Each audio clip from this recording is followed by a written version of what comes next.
Doctor فراز کی سورہ کوثر کے ریاضی کے موضوعات پر اعتراض کی ویڈیو کا سب سے دلچسپ اور لطف اندوز حصہ جب انہوں نے اویس اقبال کی ویڈیو چلائی۔ اویس اقبال نے سورہ کوثر کے پرفیکٹ حسابی موضوع کو جھٹلانے کے لیے مرزا غالب کا ایک شعر پیش کیا اور بڑے فخر سے کہا، دیکھیں میں بھی اس شعر سے میتھمیٹیکل میریکلز نکال سکتا ہوں۔ آپ اویس اقبال کو سنتے ہیں تو کچھ عرصے پہلے ایسے ہی کسی ایک صاحب نے میتھمیٹیکل میریکل نکالا تھا۔ یہ آپ کے سامنے غالب کا شعر ہے، اس کو ذرا غور سے دیکھیے گا اور دیکھیے گا کہ میں کس طرح سے آپ کے لیے اس کے اندر سے بالکل آپ کے طریقے کے مطابق میتھمیٹیکل کمبینیشنز جو ہیں وہ ڈھونڈوں گا۔ یہ شعر یہ کہتا ہے کہ ہے کہاں تمنا کا دوسرا قدم یارب، ہے کہاں تمنا کا دوسرا قدم یارب، ہم نے دشت امکان کو ایک نقشے پا پایا۔ اور اس کے اندر سے جو میں میتھمیٹیکل کمبینیشنز آپ کے آگے رکھنا چاہوں گا، چاہے اگر آپ کا دل کیجیے گا تو جب یہ پوڈ کاسٹ ختم ہوگی تو اس ویڈیو کو یہاں پر پاز کیجیے گا اور میں لوگوں کو بھی دعوت دوں گا کہ اگر میں کچھ ان میتھمیٹیکل کمبینیشنز کے حوالے سے غلط کہہ رہا ہوں تو میری تصحیح بھی کر دیجیے گا۔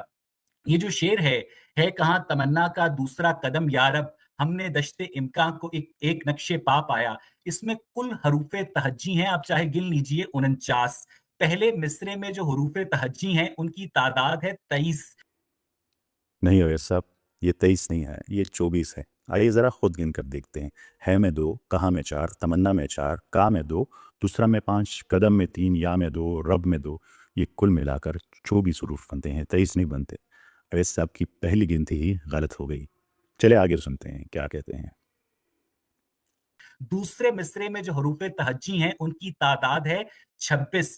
پہلے مصرے میں جو ٹوٹل الفاظ ہیں ان کی تعداد ہے 8، اور دوسرے مصرے میں جو الفاظ ہیں ان کی کل تعداد ہے 9۔ ابھی تو میں نے صرف گراؤنڈ ہموار کیا ہے اس شعر کے اندر ان میتھمیٹیکل کمبینیشنز کا جو غالب کے ڈیوائن شاعر ہونے کا ایک واضح اور ناقابل تردید ثبوت ہے۔ کاشف بھائی اب ذرا پہلے میتھمیٹیکل کمبینیشن کے اوپر غور کیجئے گا اور آپ اپنے قرآن سمیت دنیا کی ہر الہامی کتاب، دنیا کے ہر شاعر کو آپ سامنے لے آئیں، لیکن آپ غالب جیسا یہ میتھمیٹیکل کمبینیشن نہیں ڈھونڈ پائیں گے۔ اب پہلا میتھمیٹیکل کمبینیشن میں آپ کی اور حاضرین کی خدمت میں پیش کرتا ہوں۔ اگر آپ کل حروف تہجی کو یعنی جو کہ 49 ہے۔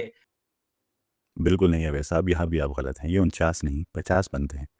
پہلے مسٹیک کے ہم نے ابھی گنے جو 24 ہیں، اور دوسرے مصرے کے حروف انہوں نے ٹھیک گنے ہیں جو 26 ہیں، تو 24 اور 26 کو جمع کریں تو کل حروف 50 بنتے ہیں، 49 نہیں۔ چلیں اب ان کا حتمی معجزہ سنتے ہیں کہ وہ کیا کہتے ہیں۔ پہلے مصرے کے حروف تہجی کے اندر جن کی تعداد 23 ہے ایڈ کریں، یعنی آپ 49 کو 23 میں ایڈ کریں تو یہ 72 بنتا ہے، 72۔ اور غالب جو تھے 1797 میں پیدا ہوئے اور 1869 میں ان کا انتقال ہوا، 72 برس کی عمر میں۔ یعنی کیا کمال بات ہے نا سر، یعنی آپ کل حروف تہجی کو پہلے مصرے کے حروف تہجی میں ایڈ کریں تو ٹوٹل بنتے ہیں 72، اور یہ ایگزیکٹلی غالب کی 72 سالہ ایج تھی۔ مجھے بتائیے کہ کیا کوئی عام شاعر اس طرح کا کلام کر سکتا ہے جس کے بالکل نہیں اویس صاحب، یہ 72 نہیں، یہ 74 بنتے ہیں۔ ہماری صحیح گنتی کے مطابق کل حروف 50 ہیں اور پہلے مصرے کے 24 ہیں۔ اگر ہم 50 اور 24 جمع کریں تو جواب 74 آتا ہے۔ اب ذرا سوچئے، غالب تو 72 سال کی عمر میں انتقال کر گئے تھے، تو یہ اوپر کے 2 سال کہاں سے آگے؟ کیا اویس صاحب نے اپنا معجزہ زبردستی فٹ کرنے کے لیے غالب کو 2 سال کی بونس لائف دے دی ہے؟ مرزا غالب بھی اپنی قبر میں حیران ہوں گے کہ میں 74 سال کا کب ہوا۔ اویس صاحب کی اس میتھمیٹیکل ہیرا پھیری، اس حسابی ہیرا پھیری اور غلط گنتی کا پوسٹ مارٹم تو ہم نے کر لیا، لیکن بات صرف غلط گنتی کی نہیں ہے۔ فرض کریں اگر ایک لمحے کے لیے ان کی یہ گنتی بالکل ٹھیک بھی ہوتی، تب بھی انہوں نے ایک بہت بڑی لاجیکل غلطی یا دھوکہ کیا ہے۔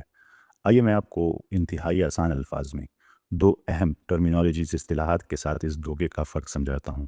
ایک لفظ ہے انٹرنزک یعنی اندرونی یا ذاتی، اور دوسرا ہے ایکسٹرنزک یعنی بیرونی یا خارجی۔ سورہ کوثر کا معجزہ انٹرنزک ہے۔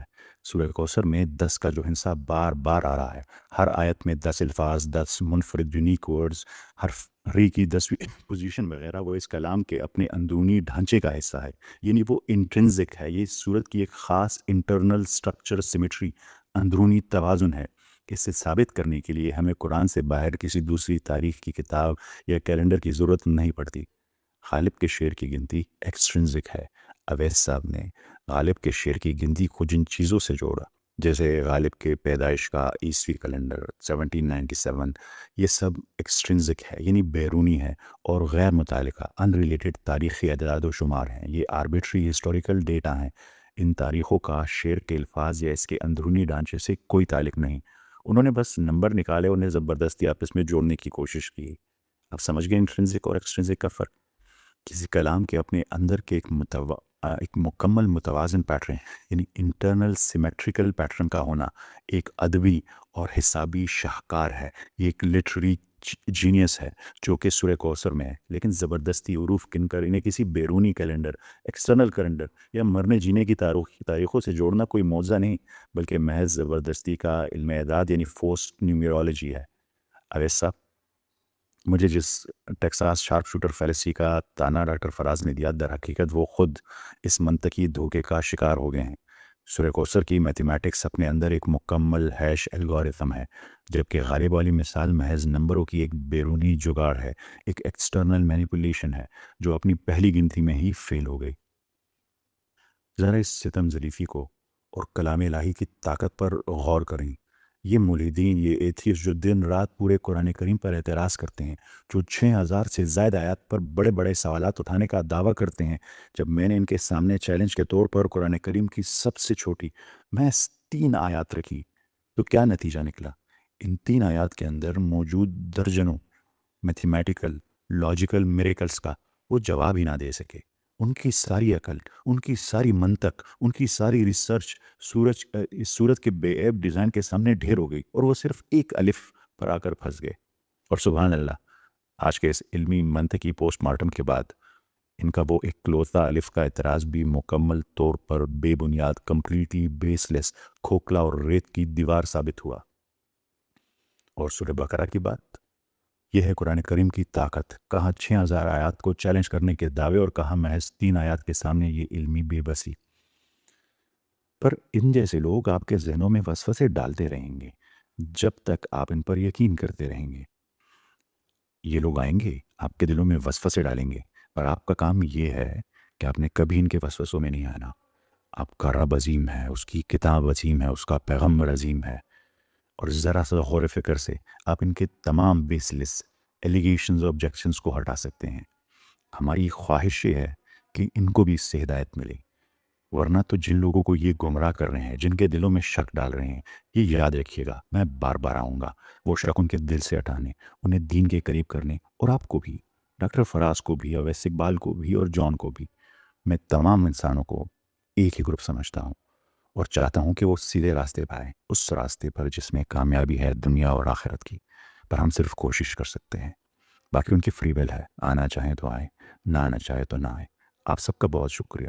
اس ویڈیو کو زیادہ سے زیادہ شیئر کریں تاکہ وہ لوگ جن کے دل میں شک ہے ان تک پہنچ سکے۔ میری ذمہ داری یہ میسج پہنچانا تھا، آپ کی ذمہ داری بھی ہے اسے شیئر کرنا، اسے میکسیمم شیئر کریں تاکہ سب لوگوں تک یہ پیغام پہنچ سکے۔ اللہ حافظ۔